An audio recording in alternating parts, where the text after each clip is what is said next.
সহযোদ্ধাগণ এখন আমাদের মাঝে কথা বলবেন আমাদের সম্মানিত বড় ভাই জাতীয় নাগরিক কমিটির সম্মানিত ভাই নুরুজ্জামান।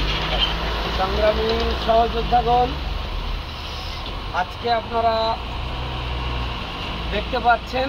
যে আজকে আমাদের আওয়ামী লীগের দোসর সাবেক রাষ্ট্রপতি আব্দুল হামিদ সাহেবকে কিভাবে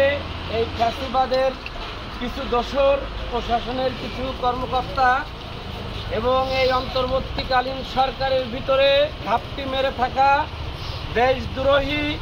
যারা 2000 মানুষের রক্তের বিনিময়ে এবং 30,000 মানুষের আত্মহুতির যে কষ্ট তারা আজকে ত্যাগ করেছে, সেই ত্যাগের বিনিময়ে জুলাই বিপ্লবের যে সরকার আমরা যাদের উপর আস্থা রেখেছিলাম তাদের কারণ না কারো সহযোগিতায় আজকে আওয়ামী লীগের দোসরের সেই রাষ্ট্রপতি আব্দুল হামিদ সাহেব কীভাবে একটি দেশের আন্তর্জাতিক বিমানবন্দর দিয়ে এ দেশ থেকে চলে যাওয়ার সুযোগ পেয়েছে, এটা আমরা সারা দেশ থেকে ঘৃণা ভরে এটাকে প্রত্যাখ্যান করছি। এবং এরপরে যদি বাংলাদেশ থেকে এই দোসর ফাঁসিবাদের কোনো সাবেক আমলা বা এমপি মন্ত্রীরা এদেশ থেকে বিদায় নেয়, তাহলে সকল দায় দায়িত্ব এই অন্তর্বর্তীকালীন সরকারে যারা আছে তাদেরকে নিতে হবে। সহযোদ্ধাগণ, আজকে আমরা দেখতে পেলাম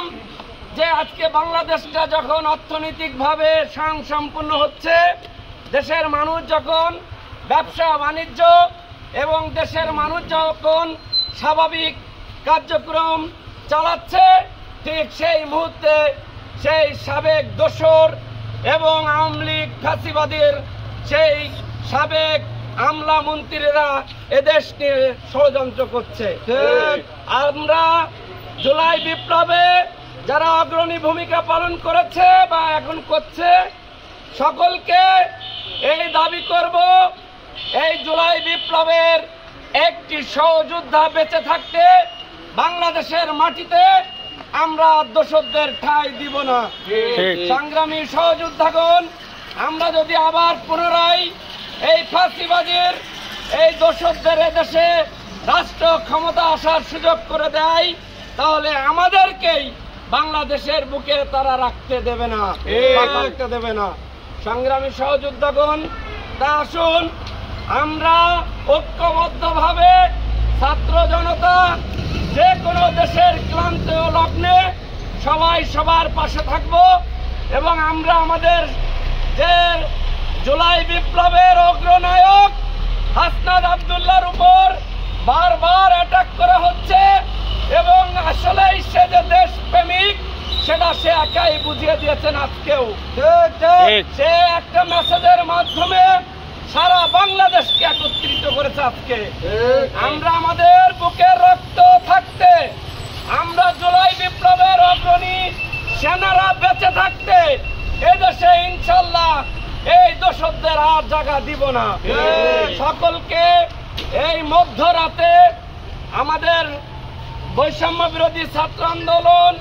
এবং এনসিপির যারা কর্মী বা নেতা আছেন এই রাত্রে আসার জন্য সকলকে ধন্যবাদ জানিয়ে আমার সংক্ষিপ্ত আলোচনা এখানে শেষ। আওয়ামী লীগের বিরুদ্ধে লীগের বিরুদ্ধে লীগের বিরুদ্ধে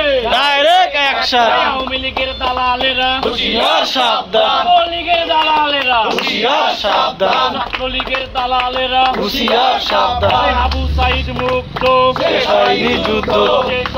যুদ্ধ আবু সাইদ মুক্ত শেষ